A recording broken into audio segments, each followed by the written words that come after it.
Hello, lads and ladies, and welcome back. Sunday night, 8 o'clock, which means one thing. Sky Bet, League One Live. And we've got a special guest. Now, he's in a better mood, I hope, than the last time we spoke. Should we go red tonight, or should we go purple? We'll go purple. Let's go. Talk me through. How's your weekend been, Jakey boy? It's been a lot. It's a lot better, mate. I was quite negative on Tuesday night. Was you? Yeah. I might have tweeted out about it, but no, feeling much better after a big statement win at home to Stockport. Yeah, it was good, mate. It was good. How was your little weekend away? Yeah, so let me know if you can see and hear us before we get into the show as well. My weekend away was good. I went to Newport on Friday, witnessed a horrible game on Saturday. Both sides weren't quite at it, but it's another point gained. And came back this morning and did all my prep in the car this morning coming home. So I gave Jake his list about 9 o'clock this morning, when normally he gets at about 3-4 o'clock in the afternoon. Whoa. I make him wait. Because he does so much prep, he gets so annoyed with me. He's begging for it like 5 o'clock on the side. He's like, I need to start prepping like now because of what time ago. That extra hour, mate, just made the difference today, didn't it? Like, I'm sure everyone appreciated the extra hour in bed. As for us, it meant an extra hour looking over everything Sky Bet League One and preparing for tonight. So, absolutely, yeah, I'm looking forward to it, mate. If you can see and hear us okay in the comments, let us know. Hello, Chris. Hope you're well. All loud and clear. Perfect. Because last time we had a bit of a nightmare on Tuesday night, didn't we? Where we were live for about 3 minutes, and you could just see the start of me going, "We live? Are we live?" If you could leave a like on the show before we do get into it, we're going to start off with Wycombe 3, Leyton Orient 0. Now Wycombe have won 4 of the last 5 against Leyton Orient. And only drawn 1 in that time, and they kept 4 clean sheets in that period as well. Wycombe have won 5 on the bounce at home since that defeat at home to Birmingham. That's their best run since July 2022. Wycombe Wanderers on a great run, Jake. 10 games unbeaten, winning 8 in that time. They won 7 of the last 8. They're the highest goal scorers in the division on 26. They scored 2+ goals in 11 matches. The only time they haven't scored 2+ is in that 1-0 result against Crawley. Bloomfield questioned on that one. It's got to be better, Matt. Won the last 5 league matches, as we said, scoring 11 goals in that time. And Fred Onyedimia getting them up and running as well. With his second goal, he's also got an assist in his last 4 games as well. That's as many goal contributions as his previous 23 games combined. Great result for them. Danudo also getting on the score sheet as well. Leyton Orient's 5th away defeat in 7, Jake. Yeah, dominance from Wycombe. I thought the goals, from a Wycombe point of view, they're very good, but from a Leyton Orient point of view, they're quite disappointing. The first one, Ethan Galbraith just passes it straight into Fred Onyedinma, who's literally played through 1 on goal. If Ethan Galbraith was wearing a Wycombe shirt, you'd probably say that's an unbelievable find. However, he was an Orient player. Second goal, poor from an Orient point of view. Again, they should clear the ball. Cameron Humphreys does really well and wins the ball back. Really good pressing. I don't think you call this Matt Bloomfield Wycombe side a really aggressive pressing team. But to see Cameron Humphreys playing up there and winning the ball back really high up the pitch, he slotted it into Danudo, who we know at this level, Ben, can be a phenomenal goal scorer of his exploits at Shrewsbury. And then it was the other way around for the third goal, wasn't it? Udo playing it on to Humphreys, who got a goal through the legs of the goalkeepers, and he maybe should have saved it. So from a Wycombe point of view, it's a fantastic win. Like you mentioned, all the accolades that they've got. They've won 5 of the 6 home games that they've had this year. They've only lost 3 at home in the whole of 2024, which I think is really, really impressive. I look at Orient, and Orient are always one of the teams that I like to listen to Richie Wellens, because I like the way that he talks, and I like the way that he talks about football and the way he coaches his teams. He just said Wycombe were too good for them. He just said once Wycombe got to the top line, they were dynamic, they were creative, they were inventive, and they're bringing on players. What he did say was that the difference was the squad, the strength in depth that Wycombe have got. And to be fair, they've got quality options coming off the bench. I think Leahy came off the bench. Kone, who's got a hat-trick against Posh, came off the bench. So, yeah, really, really good. The thing about Orient, Ben, and the reason I think they've had such a bad start, they've played a lot of teams who are in the top 14. You look at a lot of their fixtures, they've played a lot of the top sides, and they've only had 2 games against the bottom 8. And I think they lost to Northampton, didn't they?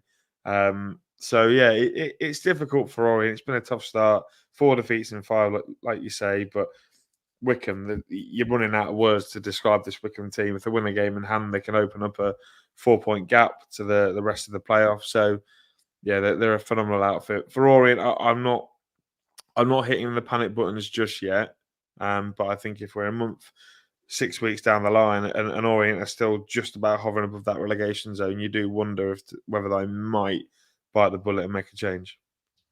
Yeah, I think it'd be the wrong decision to part company with Richie Wellens, and if they did this last year, it'd be described as a good season, seen in the division, and he set the standard to a certain level, and because they're not hitting that, he seemed to be doing a bad job. When, relatively speaking, I think with the squad that he's got at his disposal, I think it's a bottom half side, if I'm honest with you, but he'll keep them up. I think he's a good man for the job as well. Keep the comments coming, guys, as well. Get your questions in and we will answer them. The running order is down below as well. Keep liking the stream and subscribing down below as well. Northampton Town, 7 points in 9, Jake. And I often say on this channel how important Saturday comes. You get quite a few of them in the season. And if you look at what Cambridge have done, for sides that want to try and get between 50 and 60 points and stay in the division, like Northampton, like Cambridge, if they can go and get between 6 and 9 points, you're talking already, if you go and win all 3, that's nearly 20% on the way to safety just in the space of 7 days. So it's really good to see that Northampton have won 2 games and drawn away at Stockport. And that goal was a penalty goal that they conceded. Before this run of game, they actually conceded quite a few goals when you look at it. They were conceding for, I think it was 15 in 6 games. He conceded 10 in 3. You know, they just look really sloppily. Crawley, though, have now lost the last 5 away matches, scoring twice, conceding 11. March 2023, they did actually lose 6 in a row, where Scott Lindsay eventually kept them in the Football League as well. But for Northampton, they're winning 7 at home, only the second win in the last 6, though. Solid. These last 2-3 games are what we've been used to seeing of Northampton. Strong defensively, got goals in them. 2 goals from set pieces. Tariq Fosu opened the score sheet really well as well. From a corner, took it short, cut in. And then from another corner, they scored ahead. It was scrappy. And that's what you need to do when you're Northampton down there. You're scrapping for every point, not a great budget, but a decent core of players. Beat the sides around you, which they did a lot last year. Be good from set pieces, which they were last year as well, and get players like Fosu shining, which they have done so far. Yeah, John Brady has used that international break absolutely fantastically, hasn't he? Similar to another manager who we will come on to later on in the live stream. But yeah, like you say, Ben, 7 points in a week. It completely turns their season around. Before the international break, like you say, they were sloppy. They were giving away goals relatively cheaply. They weren't a great force going forward. But you give it 7 days and the confidence completely changes around, doesn't it? A win over Orient and a dominating win yesterday. Sorry. And then a really good point in midweek away at Stockport, where, I mean, we talked about it on Wednesday night, where it probably should have been 0-0, but the referee, due to 2 decisions that he made it 1 apiece. But John Brady, again, is a manager that I really enjoy listening to. I think he's a really good head coach. He says that whilst the games are coming thick and fast, he wants them to keep continuing in the manner in which they're going, and that they're going to hit a bit of a groove, and they have. And you know, looking at the next 3, Ben, they are quite challenging. Lincoln away on Tuesday, Birmingham away, sandwiched those 2 games by a local derby in the FA Cup against Kettering, and then it's Blackpool. So it is a tricky next 3 games, but I think going into them 3 with the confidence that they are is exactly what Northampton will want. Like you mentioned, I think all 3 goals I look at, Swindon. You're going to talk about Swindon tomorrow. Crawley just switch off completely. Nothing like what they were in midweek. The short corner, they don't react to Tariq Fosu. The second one is an own goal from Williams, and the third one, Pinnock literally has the whole of the box to find the top corner. So, one win since August for Crawley, and any guesses as to who that came against, you'd be pretty annoyed if you were that persuasion. But really good win for Northampton. For Crawley, it really does look like Tuesday was a bit of a one-off, doesn't it? Going away to Northampton, this was a game they would have maybe earmarked to try and back up that win on Tuesday, but they're not been able to do so. Really good for Rovers. I'll let you start me off with the next game. Charlton 2, Wrexham 2, a game that had a lot of hype over. Mark Goldbridge, half and half scarves. What's football coming to if you're half and half scarves in League One? Good crowd, great, electric atmosphere from both sets of supporters. I'll let you come, start me off and I'll come in. Yeah, no, but it was a good game. This week we've sort of gone different, whereas we tried to outstat each other in previous weeks. I've done the eye test and Nappers has done the research behind the eye test. So for me, I thought we're relying on my eyesight or your eyesight. We are probably. Oh, I've got one eye that can. I've got one eye that can see clearly. I've got 4. Yeah, but you got 2 glass panes in the way, haven't you? Yeah, I think Wrexham were unfortunate. The penalty incident, which I'll come on to shortly, but they get themselves in front. It's a really good ball in from Tom O'Connor. For me, it's the perfect free kick because it's coming in at an angle where the goalkeeper can't come and get it, and Connor Coventry's got to play it or else it's going to go in, and he heads it straight past Will Mannion. They get themselves level through Macaulay Gillespie, a really good looping header over Okonkwo. Then Wrexham go back in front. Andy Cannon couldn't really make a mistake from 6 yards out.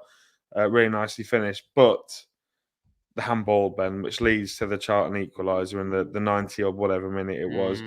Before we get onto the incident, excellent housery from Alex Mitchell. I don't know if you saw it.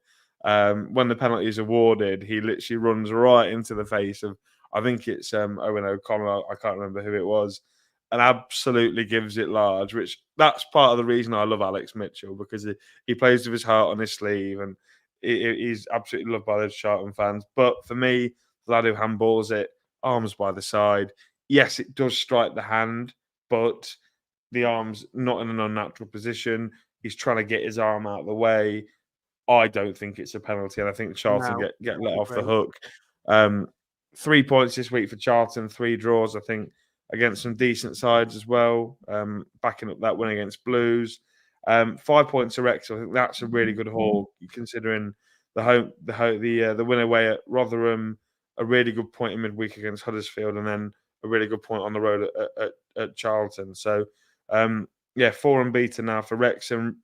They're looking really good, aren't they, Ben? They're looking at home at the top end of this league. They're going to away grounds that are notoriously difficult to go to and getting very good results. And I think if you'd have said to Wrexham 48 months ago, you'll go to Charlton and get in the same week, you'll draw with you'll beat Rotherham away, you'll draw with Huddersfield at home, and you'll draw with Charlton at home, I think a lot of their fans would be extremely excited and well deserved, but I think they probably deserve all 3 points. They've been a really welcome addition to this league. The football that they play is very well suited to it. They get the ball forward as quickly as they can. They play out through the back as well. They're not a long ball team at all. They can use that way. They are relying on a nippy striker as a Paul Mullen and a target man forward. That's a Palmer or a Fletcher. And they have just signed John Daddy Badvalson, who is a superb signing at this level. And I generally think that part of Bolton's problem this year is they haven't had a John Daddy Badvalson type. Adebayo can do a job, but I think they're missing that big focal point, that big, when you're struggling, when you need to scrap and use it long and go to plan B, he is that. And they'll really utilise his strengths. They get cross into the box, you get goals from centre half as well. They get midfielders playing, forwards and running forwards as well. And, this is a Charlton side that have only lost 1 in 14 at the Valley, winning 5, drawing 8. They're drawing too many games from last year to this year as well. That's a 3rd draw in a row. You can't continue to draw games. And the issue is where these draws go into. Do they turn into wins, or do they go like Burton did and turn into defeats? Because I always say, when you're drawing games and you're not having enough quality to win them, don't lose them. They're finding a way not to lose, getting back into them. But it's fine. It's now having the quality to go and win them. Charlton not got a great record against Wrexham. Only one win in 8 against Wrexham at the Valley as well. Matt Godden's 4th goal in 11. Great penalty from the spot as well. For me, not a penalty. I think that if he's at the other end of the pitch, the referee does not give that. Big crowd behind that goal. Big moment. Is it handball? Yes. I think his hand's very close to his body. It's not in an unnatural position at all. I think it's very, very harsh. And if I was Phil Parkinson, I'd be very, very... He was aggrieved. Said the referee, we should have took the ball to the corner. The referee has cost us there. Yeah. But again, it's a decent point that they've taken it before the game. Wrexham have lost 2 of the 13 games this year in League One. Wait, Stevenage, wait, Birmingham. Nothing to be ashamed of as well. Charlton unbeaten in 4, but drawn the last 3 as well. Stoppage time goals in the last 2 games as well. Good point for both, but Wrexham will be slightly aggrieved as well. Keep liking the stream and get subscribed down below. Lincoln City 2, Jake. Stockport County 1. I'm going to give you the option. Do you want me to go first, or do you want to talk me through? Well, I think what we need to do is talk, rather than, why don't we talk about Stockport first, and then we'll talk about Lincoln. Okay, Stockport, backed by a brilliant fan base, as always, as well. Stockport County only 1 win in 9 matches, but only lost 2. Again, Leyton Orient at home, and that's their first defeat on the road this season as well. Lincoln have only lost once versus Stockport in the last 6, winning 3, drawing 2 as well. And going into the match, Lincoln had lost 4 matches in 7 at Sincil Bank in all competitions, as many as their previous 22 matches combined as well. Stockport started the game really well. Great ball through from Powell, and you can see his quality as well. Olofai, I think it is. I can't pronounce his name. Scored 20 goals last year. Big target man as well. And when you've got strikers of his quality as well, there's so many others that they've got at this level as well. They've started really well. Yes, they've lacked off a little bit, but they would have taken this start. They played quite well at times. They could have nicked a point, gone away at a tough ground at this level. They're experienced. And I think their ambition will be to be like Lincoln in the next 12, 18, 24 months, to be a competitive element at the top ends. Yeah, they're really good side, Stockport. I was really, really impressed. The supporters, I think they brought 1,500 or 1,400 of them down, made a lot of noise behind the goal. Really, really well supported team.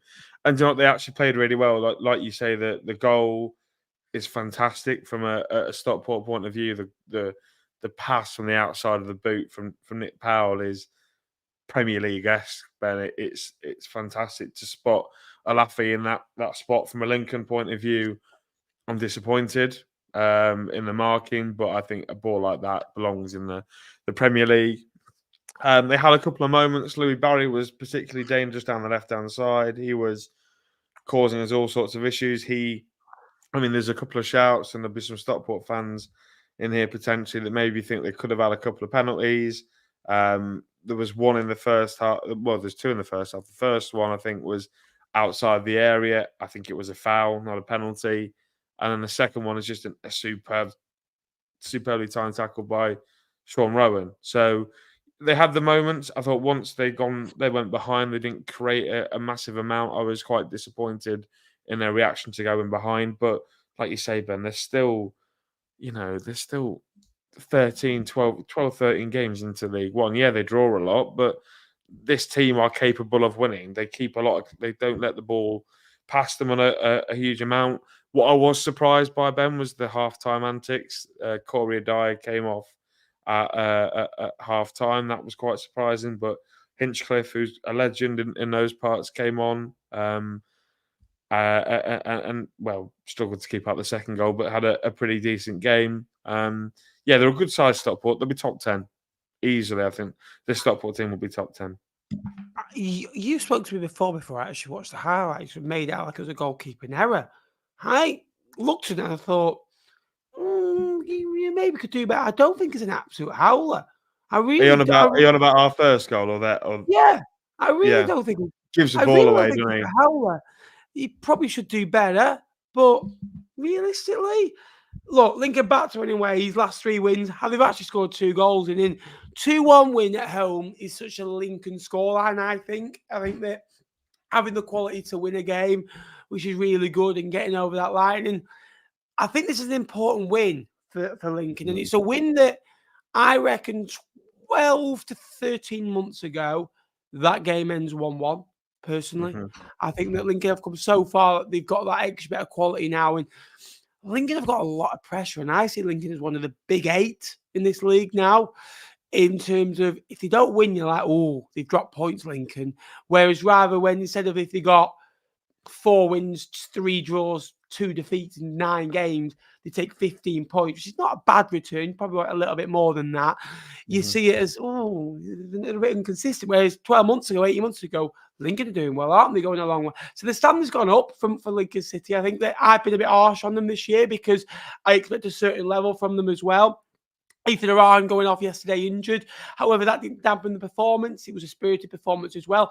And good to see Ben House get his 20th goal for Lincoln City, 18 in League One. And Lincoln City's Ben House has actually scored 4 goals in 10 matches this year as well. That's twice as many as he managed last season, where he got 2 goals in 20. House proud Jake will talk about Ben House proud to get Lincoln City 3 points. Someone read the EFL League One stat pack no, today. I did, but I granted, I literally had that stat, right? So you can see on my notes that where I went and I copied it in, you can see my little stat on Ben House. And I knew that was his 20th goal. Up the Lincoln. Yeah. Come on. I actually celebrated away at Newport when you scored that goal. I was like, get in, come on. And I even forgot you hired the EFL team. So, Sue, Lincoln season ticket, please. Come on. Yeah, you told me to. You told me to be more positive, and there we are. Yeah, it was probably one of our better performances of the season. Ben, really good, despite Ethan Arahan going off. Ethan Hamilton came on and was just fantastic. Looked like himself before the injury. I'm running out of positive words to talk about Bailey Cadamartri. His impact on this Lincoln team is growing week by week. It's a great header. If I'm Stockport, I'm fuming. But it's a really good run, really clever run. There was the one, if you watch the highlights, Ben, in the first half, he runs the length of the pitch and he nearly dinks it over a die and into the goal. Like I say, his influence is growing. And I think that Bailey Cadamartri can score 20 goals at this level. I think he can. He's got 3 in his last 4 in all comps now. He's going to be starting with Ben House. Run of games against some teams that we can beat over the next couple of weeks.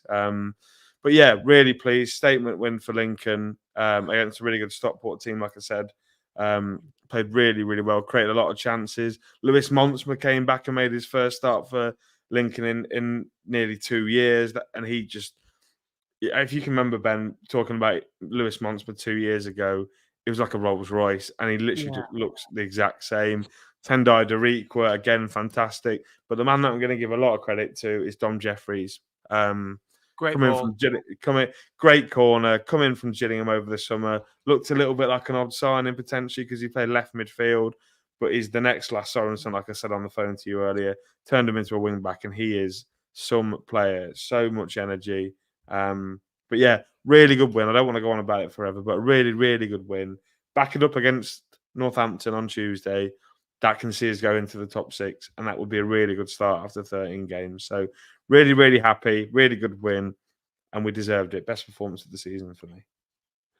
If you like what I do on this channel and you fancy some extra content as well, go down there and join as a member. You get bonus content, so you get 1 video per week that's not out for normal people. And they are very different pieces of content, whether behind the scenes, Q&As, quizzes, stuff like that, videos with Jake on as well. We've got some very exciting videos coming soon on League One as well. So $1.99, 4 videos extra per month, and there's a back catalogue of 24 videos, and there's probably over about 14 hours of content over there as well. So if you go down below, join as a member, it'd be greatly appreciated if you could join up.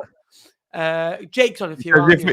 He says if we get 5 tonight, it'll give me a $5. So if anyone feels like getting their hand in the pocket and becoming a member to the Cods Vlogs channel, please do.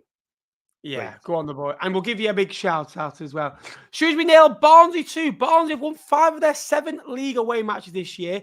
17 in their last 28, going back to August 2023, the start of last year. Since their arrival in League One, coming down just 3 years ago as well, they've won 27, drawn 13, lost 13, picking up 64 points. Not a bad return at all. Shrewsbury not winning 6 against Barnsley, losing on 5 occasions. Shrewsbury won 1 in 10 matches at home in League One. Only scored more than once in 17 matches. And that was against Leyton Orient. So poor in front of goal as well. And I think Salopcast put a tweet out yesterday saying Roland's recipe about poor players on the pitch. You've got an owner that can't lead. You've got a manager that can't get a tune out the players, and the players that aren't performing on the pitch. And you put Roland's recipe in as a dig against the owners. And the funding in the summer was poor. I thought the recruitment in the summer was poor. I thought the best signings on paper looked to be a John Marquis. It's, to be quite frank, not been at it. A Castledine on loan, a Josh Feeney on loan as well. So I looked at the business and I thought, it's really poor. I think in some areas of the pitch they're all right, and in some aspects of the game they're all right. But it's that first goal heads go down, and Barnsley scored 2+ in their 5 away matches this year where they've won the game. Max Waters, good to see him getting his second goal in as many games. Scored as many in 10 games like this season as he did in 24 last year as well. And Russell getting his 5th goal for Barnsley in 58. Great result on the road. I think this is a typical, before the game you would think Barnsley would win this 2-0 away result. Not played too well, but Shrewsbury not a great side. I think that Shrewsbury, very much like Fleetwood last year, few ownership problems, manager maybe out of his depth a little bit, a poor squad, relying on loanees, 10th year in League One, maybe caught up with them because the teams that have been worse than them year on year, your Accrington Stanleys, your Morecambes, your Forest Greens, your Fleetwoods, have now departed this league. And now they are the next team to be, one of the smaller outfits in this division, smaller budgets, been successful on that. But now they've got a real problem, I think. Yeah, you know what, Ben? It was almost like someone did predict Barnsley to win 2-0 away from home. And it might well have been this guy. But yeah, I agree with you with Shrewsbury. When you circle the drain pipe long enough, you're going to find yourself slipping down, aren't you? And Shrewsbury, I think, will become victim to that. Look, Ben, they've played 2 more games and Burton, who are below them. Yes, it's not likely the Burton are going to win the games in hand, but to nearly be a third of the way through the season and to have 8 points is horrific from a Shrewsbury point of view. And like you've said it so many times, Ben, is Paul Hurst getting away with it because of his previous record at Shrewsbury? The fact that he got them to a playoffs when nobody expected them to. I think you're probably right. I think any other manager who has managed 88 points out of what's 14 threes, Ben? 43, 42. 42 out of 14, 42 28, points. 42. Yeah, I think that's my strong point. That is your strong point. You're right. Is a really poor return, and they'd probably get themselves sacked, Ben. But Paul Hurst is living on a name, and like you mentioned, the business. We both said it, didn't we? In our 1 to 24s, respectively, didn't really stand out as strong, and it hasn't been so. Whereas you look at Barnsley, 83% of Barnsley's wins this season, Ben, have come on the road. Only 1 win at home, 5 wins away from home. Really strong away side. We've said it for so many. I think we've said it for a couple of years now. Can I get one from a working out? I think you should get an extra mark. But yeah, do you know what? I think the goal, look, the first one is well kept alive by Luke O'Connell and John Russell, who's not a regular goal scorer.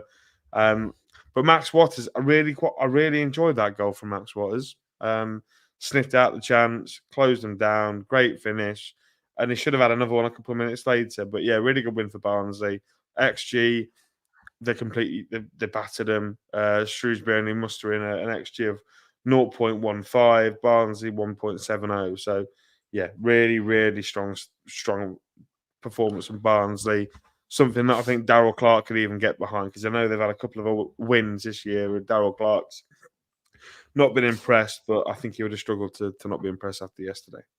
I've got 3 points. On Wycombe Wanderers, if you go to about 2.5 minutes in, we do about a 5-minute segment on the chair boys. The second thing is, great comment here. Don't get digestives in a cup of tea. You like your cup of tea. I've never had a cup of tea. I don't like it, but I've never had it, right? It's one of those foods, right? Or drink, sorry. Cup of tea, the food.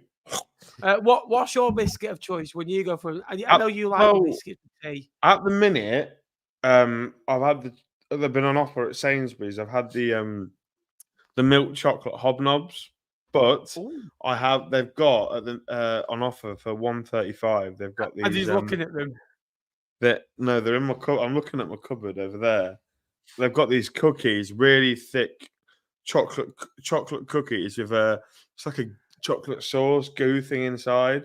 Genuinely phenomenal. Dunked in a cup of tea. Wow. So Jake will give you analysis on a cookie. I'm going to give you a quick analysis on Barnsley. Think at home, people go to Oakwell, big pitch, big stadium, a decent crowd, 11K, and they sit in, they try and go there and get a point and go and express themselves on the counter-attack. And you basically go and break us down. And Barnsley struggle to break them down a little bit and maybe struggle to get the foot off the gas, whereas away from home, they get at you, they pin you in because team will play that a little bit higher up and they can get in behind because they've got quality to do so. But with a team of Connell, Adam Phillips, Keeler Dunn, I want more from them. I said they've got the best midfielders in the league. I was absolutely wrong on that one. Paisley Water, I do apologise. One, playing, for Celtic last year, and the other one is just absolutely phenomenal. Adam Phillips, who plays for Morecambe, slightly better, but no, I want more from them at home. They've got to, because even last year they were poor at home. I think they only won like 8 games at home. That 15th best form. They got into the playoffs. Away from home, the shackles are completely off. Keep liking the stream, guys. That would be appreciated. And also, subscribe if you're new. Very close to 16K now as well. Huddersfield 2, Exeter 0. This game and this performance, this scoreline screams everything you need to know about Huddersfield, Jay. Huddersfield, not great on the eye. Score from a set piece. Pearson with his 3rd goal of the season. 14 for the club now. Scored 3+ in his last 4 seasons for the football club as well. He's only started, games after the 7th game of the season as well.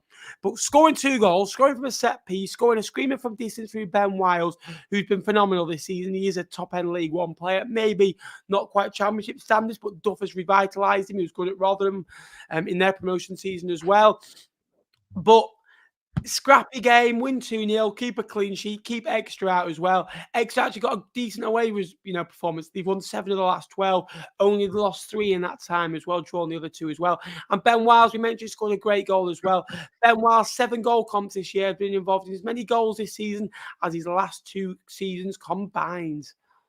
Yeah, routine win for Huddersfield. This one, Exeter didn't create a huge amount, bar a header from Josh McGuinness that went straight at Chapman in goal.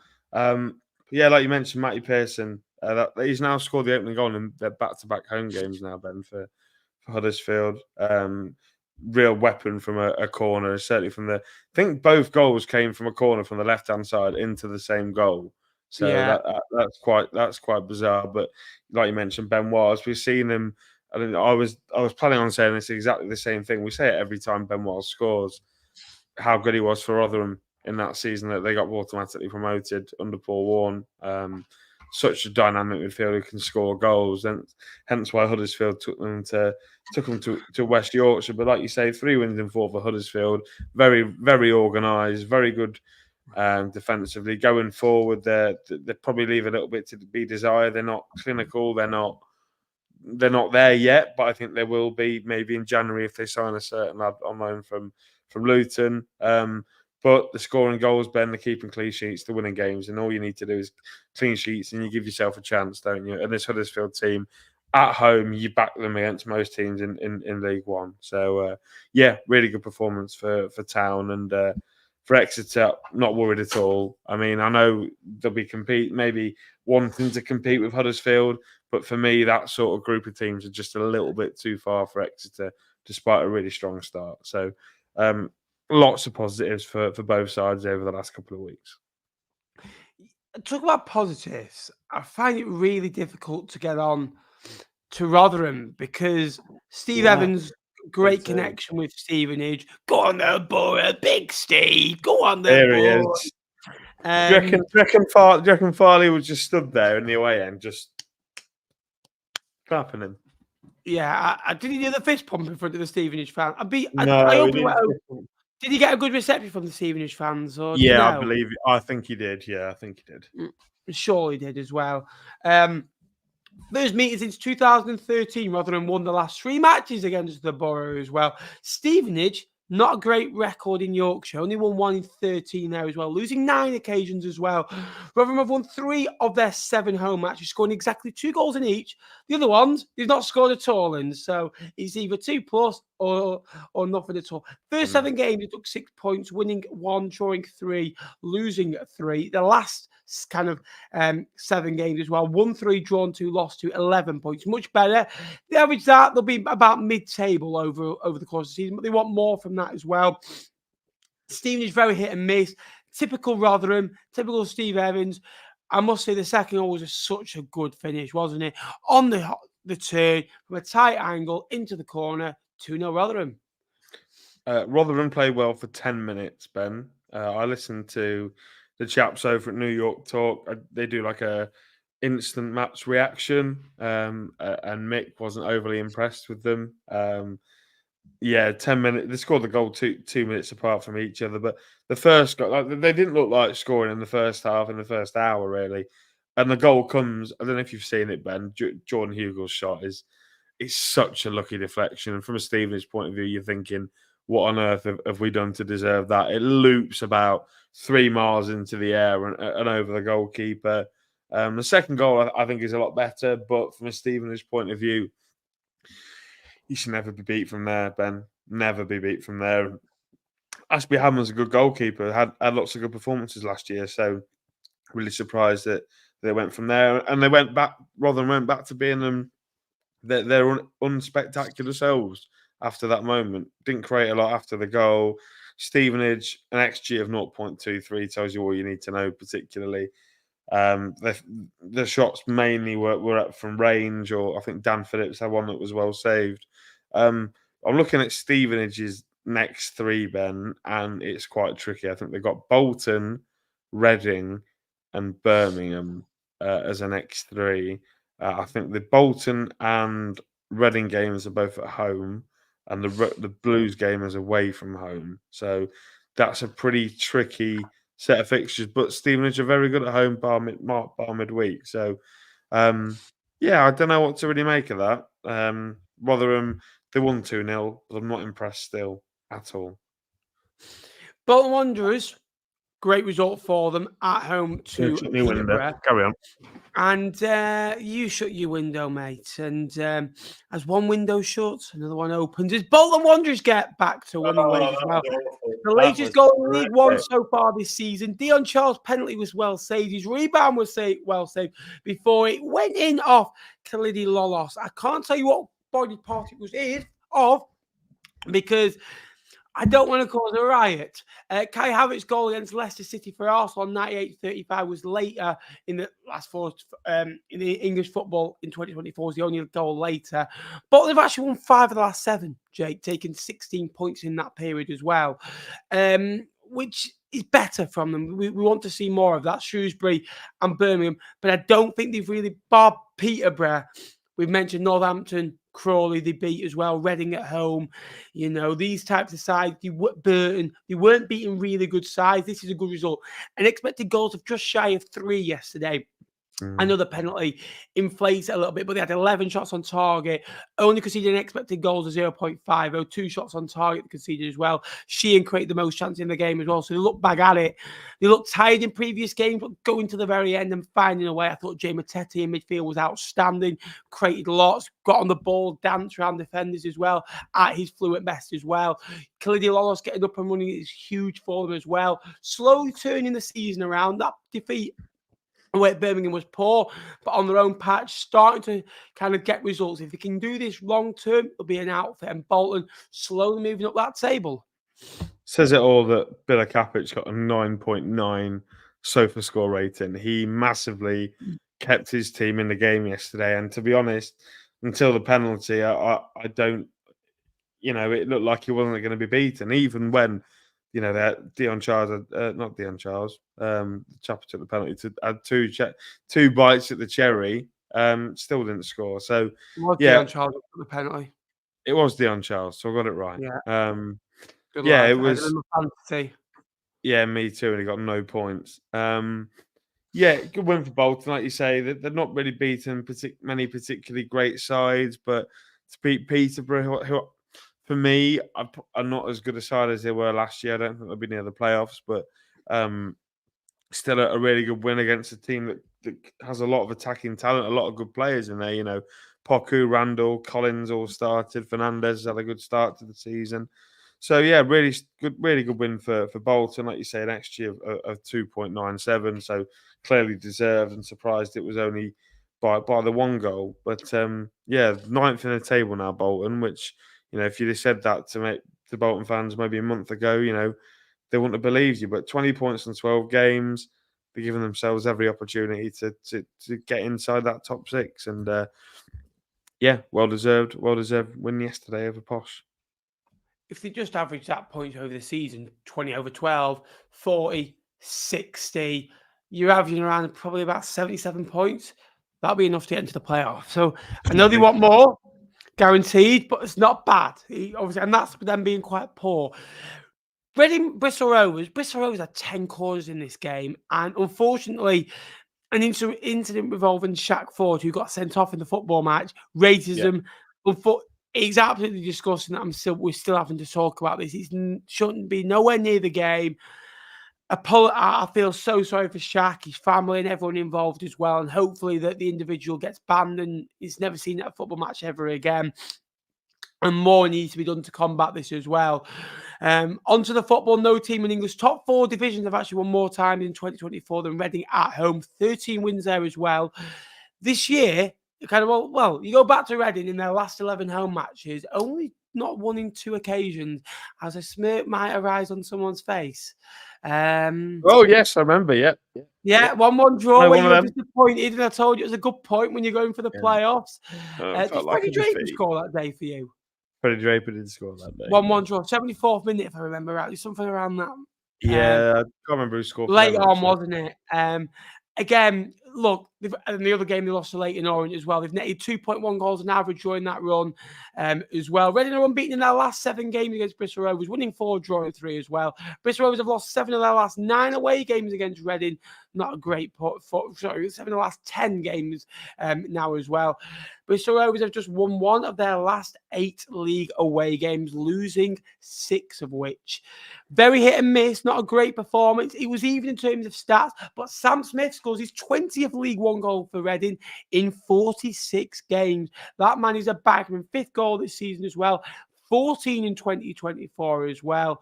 Phenomenal player. And now 48 goals in the last 3 1/4 seasons in League One.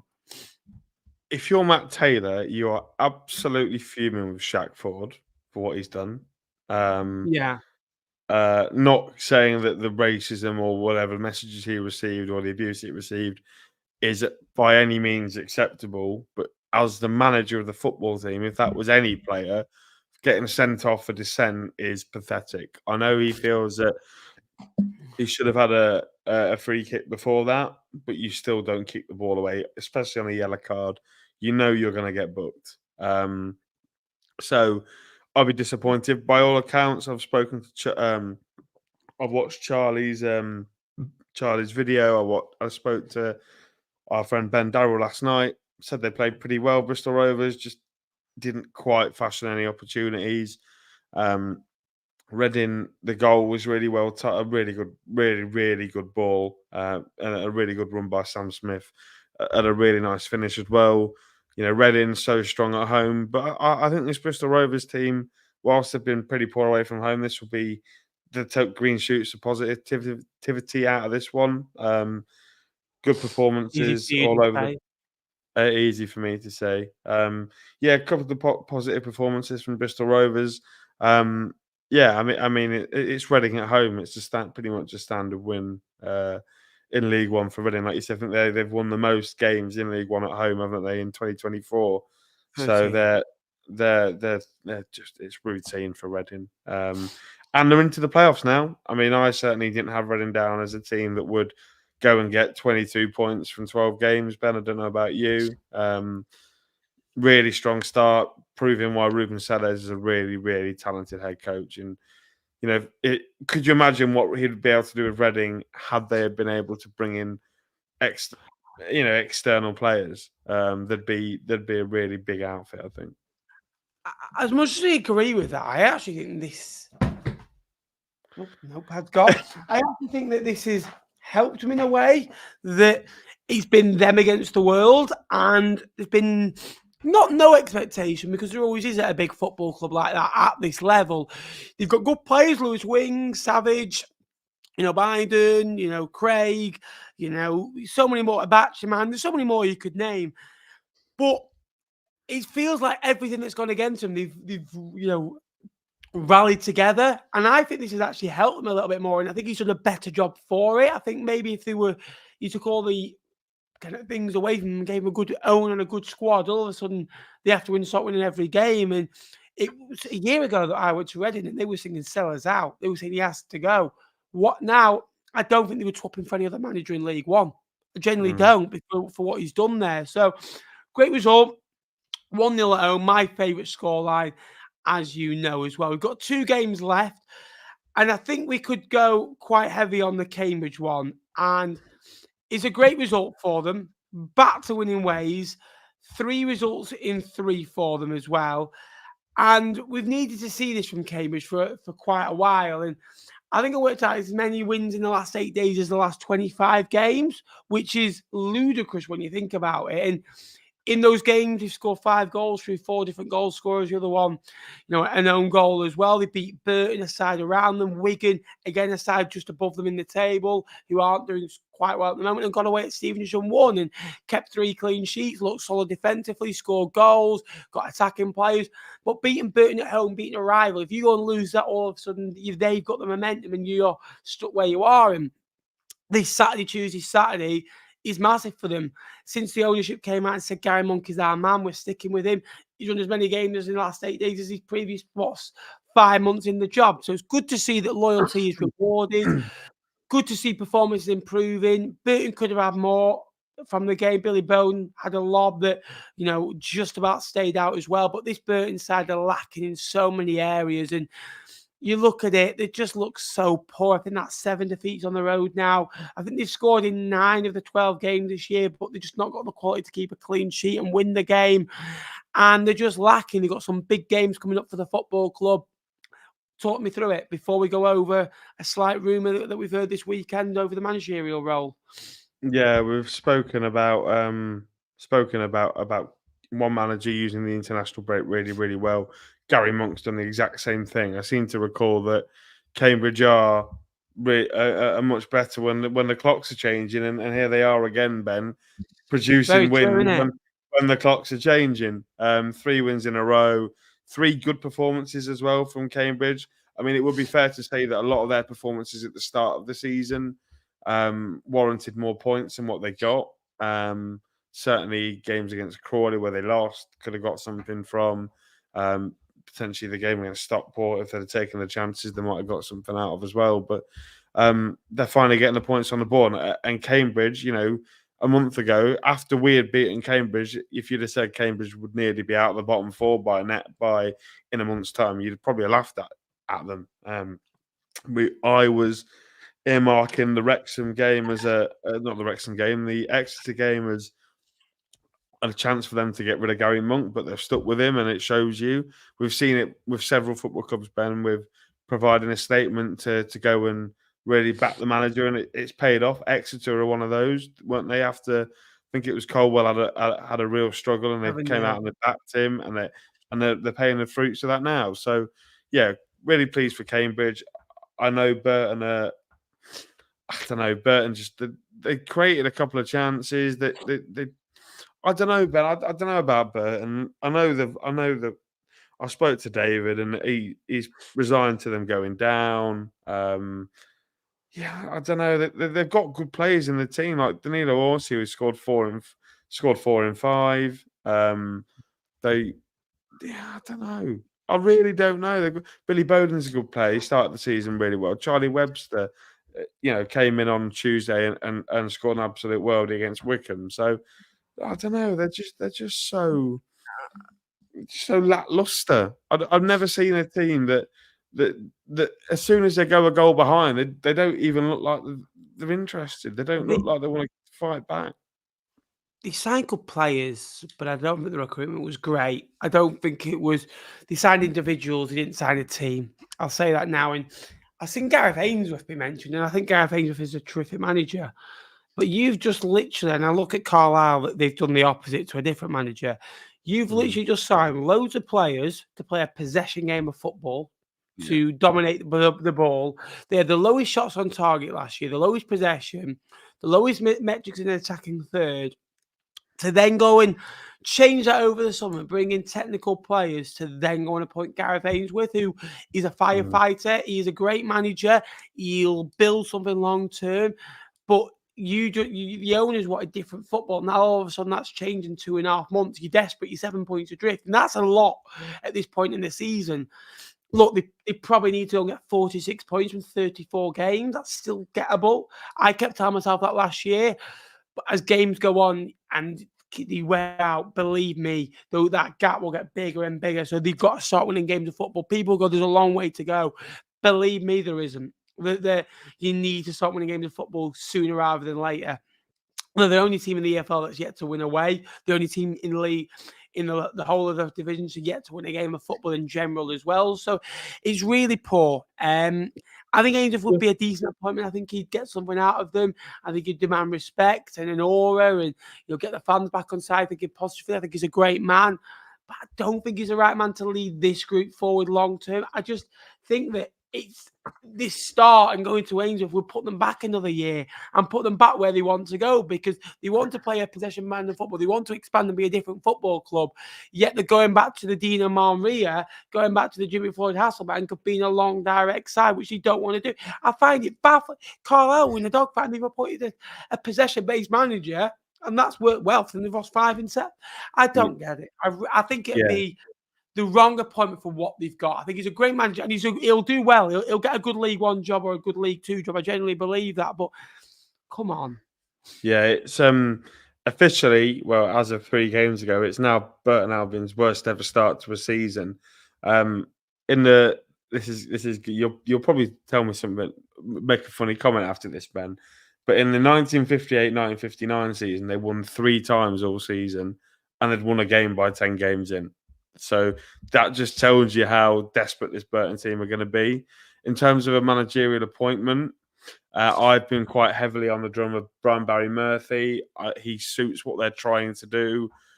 He's a City Group coach like Des Buckingham at Oxford. He would suit what the NFG are trying to achieve. Whether he wants to go to Burton, whether he's probably set himself a higher line than Burton, I think he'll think his stock is a little bit better.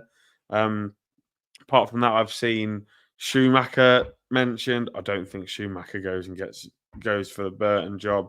I think he's a lot better than a bottom League One manager.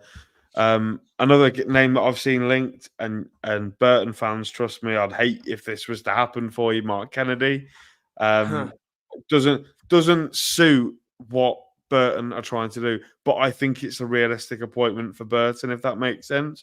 I know it's in terms of he's a manager that's done it at this level before, similar to what they want to become in terms of a mid-table League One team. He's done it with Lincoln before and made us into that. The football wasn't pretty. It will go against their values, perhaps, but I wouldn't be surprised if they just go and pluck someone out of Scandinavia, Ben. Like, I really wouldn't be surprised if they go and pluck someone from the Finnish second tier or the Danish third tier, just because of the knowledge of the NFG. So, yeah, it's really tricky. I wouldn't go for Ainsworth. I mean, if they were to go down, it'd bring them back up and it'd probably make them competitive at this level, but not using this group of players. It'd take a long time, wouldn't it? Like you say, it'd set them back 12 months. So, I don't know. If I was the Burton board, I'd be doing everything that I can to try and bring Brian Barry Murphy in, because he's the type of coach that you want, progressive, young. But who wants to go to Burton at the minute? Only team in the EFL without a win. I think Burton Albion are very similar to Shrewsbury. Maybe not, I'll say, the welcome, but small fish at this level. Not a big budget. Well, they've not had a big budget for years, but a bigger budget now. They're not the small Burton Albion. And they get away with it, Burton Albion, because they see a bit like Fleetwood, because they're seen as Burton Albion, they're seen as a small club on small attendances. They've got a competitive budget there. They've got a great training ground, great facilities. That's what I was going to mention, yeah. they've got other things that others mentioned as well. Probably got the Fleetwood, best facilities outside the Championship, Ben. Yeah, I think Fleetwood in our league have got the best facilities in League Two and one of the best in League One. I think we've got the best facilities in League One and League Two. One of the club actually own. Burton obviously don't own St George's Park, but it's one hell of a facility, mate. Yeah, absolutely. And you want to go and play there because you've got everything there that you could ever want. Keep liking the stream, guys. Subscribe if you haven't already. We're 254 away from 16K. So if you could go and subscribe. And we've actually got through the games in nearly under an hour. I know we've done well. It's been a flat game week, I think. I think it's been one of the poorest game weeks in a while. Yeah. We'll get through this game in 3 or 4 minutes. Mansfield Birmingham is last. I can't believe it. Mansfield Town are unbeaten in their last 7 home games against side from the West Midlands, winning 4, drawing 3, scoring in the last 4 games, 2+. And again, 1 against Birmingham as well, out of those 7 games as well. That was just the 5th league meeting between Birmingham and Mansfield, with the Blues winning just one of those matches, losing one of those matches. The last meeting was a goalless draw on Jake's 3rd birthday in 1991. There you are, Jake. I'm sure you remember that game very well. You mean on my 3rd birthday, cheeky? I was 7 years after that. Yeah, of course you was. Jake Tong 98. Mansfield have just won Mansfield have lost just one of their 10 home matches recently as well, winning 6, drawing 3. That did come last week against Stevenage. For the first time in his Birmingham City career, William Williamson scored a goal where Blues didn't have to come from behind. A penalty miss, a Lee Gregory's 7th goal of the season, electric atmosphere, and Mansfield fans slightly having a little dig at the Birmingham fans. I don't know if you saw it, singing "What a waste of money." Great point. Yeah, good point for Mansfield. Really good. I think Birmingham will be disappointed. They had the chances to win the game. I think they get themselves in some really good areas. The goal is the 2 lads at Lincoln's, the architects of lit our downfall last week. Keshi Anderson and William Williamson. He's some player, by the way, William Williamson. Like, his goal against Mansfield on Saturday was fantastic. The way that he just caressed it off the post and into the back of the net. But you got to give credit to Mansfield. They stuck in. They scored a free kick. Should Ryan Allsop save it? I think he probably should. I think he'd be rather disappointed in it, considering he saved the penalty last week. But yeah, no, they had the opportunities to win it. Lyndon Dykes had a glorious opportunity towards the end that he stuck wide, and perhaps that's what you get sometimes when you bring in on a 3rd choice striker. Lyndon Dykes is a good centre forward for this level, but still, he's not playing a lot of football. He's 3rd choice behind Stansfield, behind Alfie Mays. So yeah, I don't know. I think Blues will take the point and run. Really, they're still only 1 defeat in 12, 3 points clear at the top of the league. But they're a good side, Mansfield, and they'll do really well this year. But Birmingham will just completely something else. It's not a result I expected, to be honest. When I saw the results when I was walking back down the river towards town, I was hoping that Blues were going to score, but they didn't. So yeah, really good point for Mansfield. Really, really proud for them. What a job Nigel Clough is doing there at Mansfield. Phenomenal job. Great result the other day, as we pointed out. Jake, before we go into predictions in the last 10 minutes of the show, where can people go and find what you do? Oh, where can you find me? Well, you can find me anywhere, mainly on League One Live with Nappers. Yeah, you can come and follow me. Is that what you're known for, do you think? No, I think I'm more known for T-Flop now, I think. I don't know. Maybe. If it wasn't for this, would you be on T-Flop? That Football League podcast with me, Tom, Wardy, and Ben. We haven't recorded yet. We're recording tomorrow, so there should be an episode out on Tuesday. You've also got Here for the Lincoln podcast, which will come out reacting to our game against Stockport. I'm looking forward to Tuesday. You can also find me in Sainsbury's looking for the Nectar card prices to reduce the price of my shop. Do you know what, Ben? I got a massive week's worth of shopping for £35 today. My Nectar card took £15 off the overall price. So I was really proud of that, actually. I've got some really good. I got a lamb Rogan Josh for me dinner tomorrow. I'm looking forward to it. So yeah, and then yeah, just come and follow me on my Twitter. It's down here. It's come and join me. I'm normally giving stick to opposition fans, so if you see me giving stick to your club, come and tell me I'm a boz-eyed idiot. Just come and follow me.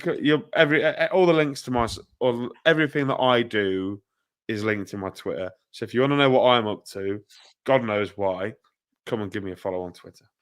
We are 2 likes away from 50. Come on.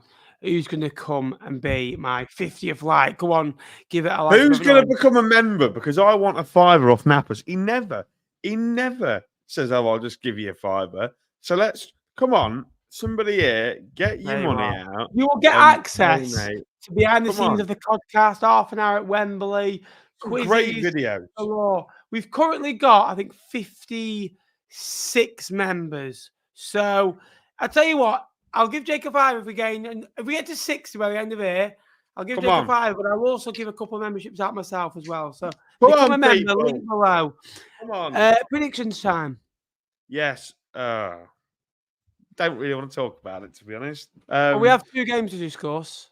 Yeah, so we did midweek. We did midweek, and this was bad for me. You got 7 points, which isn't great. I got 2.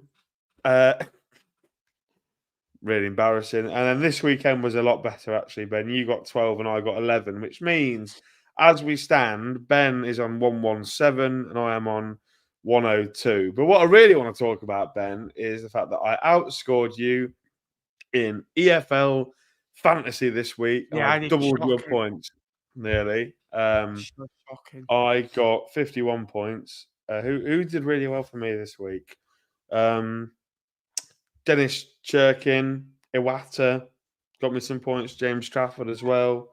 Both my teams won though. I think what you've done, looking at your team, is you've sort of gone for teams that have got a double game week, haven't you? Yeah. All your players have got another double game week. Apart from Accrington got a game on Tuesday. No. Oh, you went for Philip Marshall. Does he play for Accrington or Crewe? No, Crewe.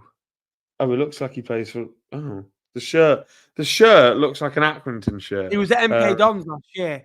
Yeah, so I know. And you know I love, by the way, I've just noticed. What are you drinking? We're normally on the cordial together. We're on 2 completely different drinks today. I'm on the cordial. Oh, I thought you were on tea. I'm on. Guess the flavour down below. I tell you what. Oh, I'm not going to guess. If someone guesses the flavour, I'll give you a clue. It's a whey isolate, so it's one that goes with water. If you guess it, what about mine? Should I guess my flavour? No, shut up. You can guess a flavour down below. It's a fruity flavour. I'll give you that. It's got my protein, and it's with a whey ice. You get 1 guess each. Have a guess, and if you get it right, I'll give you a membership. I reckon you've got black currant. Oh no, it's Vimto. It's Vimto. No, it's not Vimto. Oh, what do you mean it's not Vimto? You have Vimto. I've changed Vimto from Vimto. This is my favourite flavour. Great. No, not quite. Strawberry, very close. No, it's not Fanta Fruit. I don't know if you even do that. Blueberry, not a massive fan.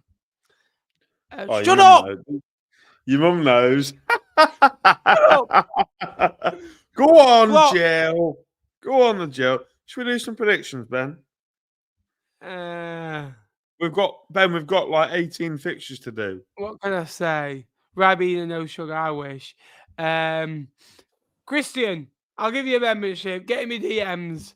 There you are. Raspberry and cranberry is the correct answer. I'll give it you. Go on, predictions, go. So we have 1, 2, 3. Oh, 4. I'm going to get screwed here. No. I'm letting you go first in all of them, even Saturday. Okay. We don't have Saturday games on Saturday. We don't have games on Saturday. So it's Let's just you. Let's just do 3 each. Okay, all right. I'll let you do the first 3. First one, Stevenage Borough against Bolton Wanderers. Stevenage 0, Bolton Wanderers 2. I'm going to go Stevenage 1, Bolton 2. Okay. Stockport County looking to react. No, we've only got 4 games to do. That's a week later. Oh, we've only got 3 games. Okay. You do them all, Ben. Stockport County do play, though, midweek against Reading. 1-0 Stockport. I'm going to go 1-1. Chris Lamb, you legend! Oh, yes. What a guy. What a man. Chris, thank you so much. Absolutely phenomenal. Lovely man. What Fleetwood fan as well. That makes me even better. He's here every week. I always appreciate your support. He's gifted 5 memberships, and they are, who's got them? Jake Norris, Northside, Lou Balls, the Birchwood Vampire. What? Lou Balls? Yeah. Put a B in front of that, and that's what Rappers gets every week. So make yourself known. Say thank you to Chris. Thank you so much, Chris, for your continued support as well. I am Adam as well. I'm looking forward to it. I am looking for a Reading fan. So if a Reading fan fancies giving me a vlog, like an interview, let us know down below as well. Chris, you are a star. Thank you so much. Shout out to Jake for the surprise appearance on the fan zone. Thank you. I'll wriggle my way on somehow. Yeah, Dave. Legends. Legend. Thanks, Adam. Get in touch with me and I'll love to meet up with you. We've got one more game to do, Ben. Go on. It's the big one. Lincoln City against Northampton. Now, this fixture was played today by the women against the Trinity. Can you guess what the score was, Ben? 9-0 to Lincoln. No. You are so many goals off it. 3-0 Lincoln. No. 3-0 to Northampton. No. 0-0. 7-0 to Northampton Town women. Now, if that happens on Tuesday, I will not be coming on for about 85 weeks. No. Yes, Lincoln versus Northampton, Ben, at the bank. What are you going for? What a guy.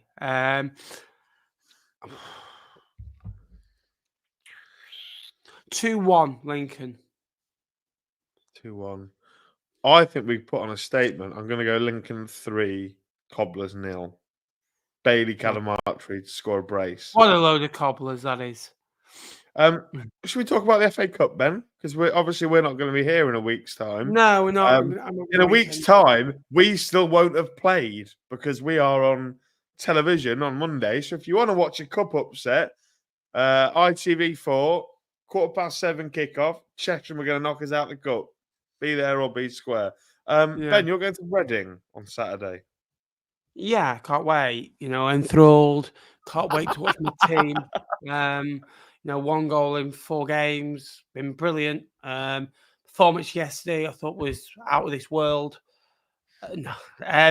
Look, yesterday was a decent point. It's been flat recently, but things will get better. You got to stick with the process. Young group, young players. This season was all about stabilising this league. I'll be happy with a mid-table finish. I want to go. I get frustrated because I feel like this league is so gettable and I feel we could have so many more points, but we haven't. Going to the cup, a few changes, up against a good side, good at home, good club, good fan base. Hopefully get the ownership sorted out. Good memories there and looking forward to what Reading have to offer. And Charlie Adam goes back as a manager. He's actually managed against 3 of his former 4 sides that he played for in England. Only Liverpool he's not played for. Yeah, I'm very much looking forward to going to Cheshire, I believe.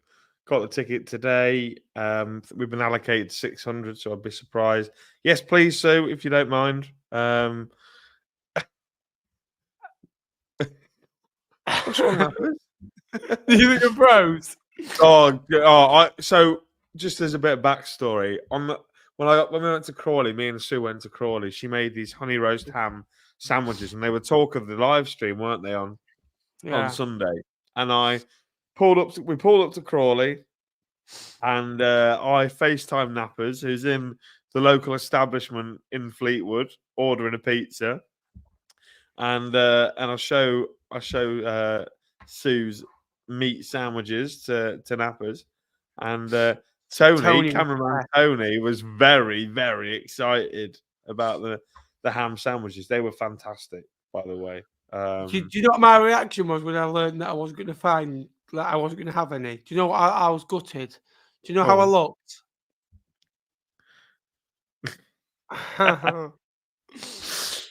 Thanks, mate. Okay, Yeah. so there we are. So yeah, looking forward to Chesham. Be a different ground to go to. It gives me Chippenham vibes a little bit, but I think we're a lot better at beating the smaller teams now than we were when we went to Chippenham. So yeah, looking forward to it. And it's on the telly. So if you want to watch, if you want to come and watch Lincoln on TV, ITV4, 7:15, I'll be trying to avoid the cameras. Yeah, I'm really, really looking forward to it. He might well be coming into a couple of Imps games over the next 6 weeks. Young Nappers, if we can convince him. So yeah, no, we're looking forward. I'm looking forward to the way seeing I was treated at Wrexham away. Believe me, it's not a ground I'm rushing to get back to. Yeah, but you will do I got a little bit of abuse. You will do if you get a ham sandwich promise, though, won't you? Oh yes, absolutely. So, any final questions? Get them down below as well. Long day for Nappers after a long travel as well. Not feeling too well either. It's the plan if Mr. 4-0 all over it can get my ticket in the North Stand sorted. But I am very much looking forward to giving you a cuddle again, Dan. Can't wait. He does give good cuddles, does Dan. He gives phenomenal cuddles, does Dan Richardson. And he's a very switched on bloke. I watched the 4-0 all over it vlog, and he just speaks like after losing to Sheffield Wednesday at home, like you just think everyone would be fuming. But Dan is just so calm, so collected. Do you know what that is? Do you know like where Port Vale lose the game of football and it's let's whip out the Conor Ripley interview? You know, like Fleetwood. If Fleetwood lost any games, you get the same old players. Like they'll get a Brendan O'Connor. You know what I mean? Yeah, Paul O'Connor. They can speak openly and honestly, just speak clearly. You want someone, and I felt Tom needed that the other day. I tweeted Tom something of because I see a lot of myself in Tom last year. 12 games and I gave up.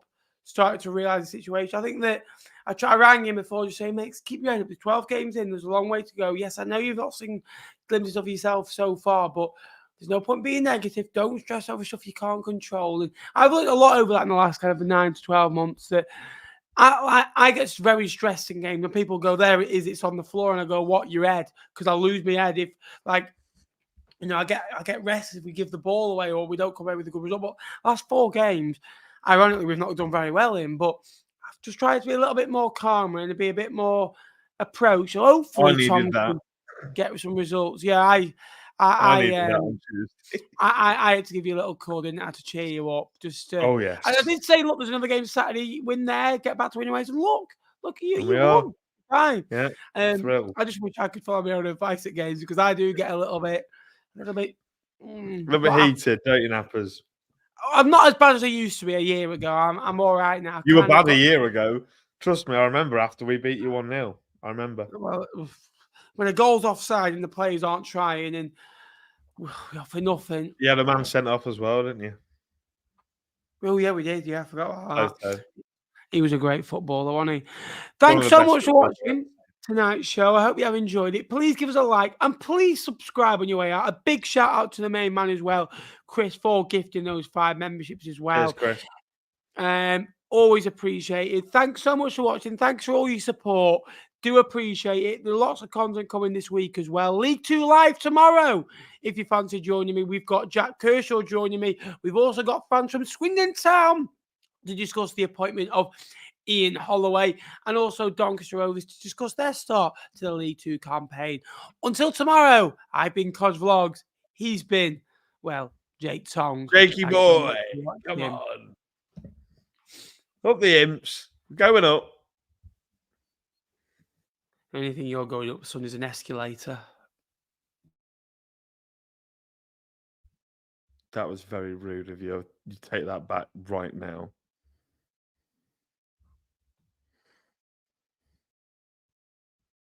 House proud nappers up the imps. Nappers is an imp, ole ole. Nappers is an imp, ole ole. We are Nappers is an the imps. Nappers is an imp. Nappers is an imp, ole ole. Thanks, everybody. Really enjoyed it. If anyone can get me a new co-host, that'd be greatly appreciated. Nappers, you've got my bank details. Cheers, Chris. Oh, been a bad day for my bank account. Oh, look who's on the thumbnail. And I wonder why a certain app doesn't get many likes. You imps.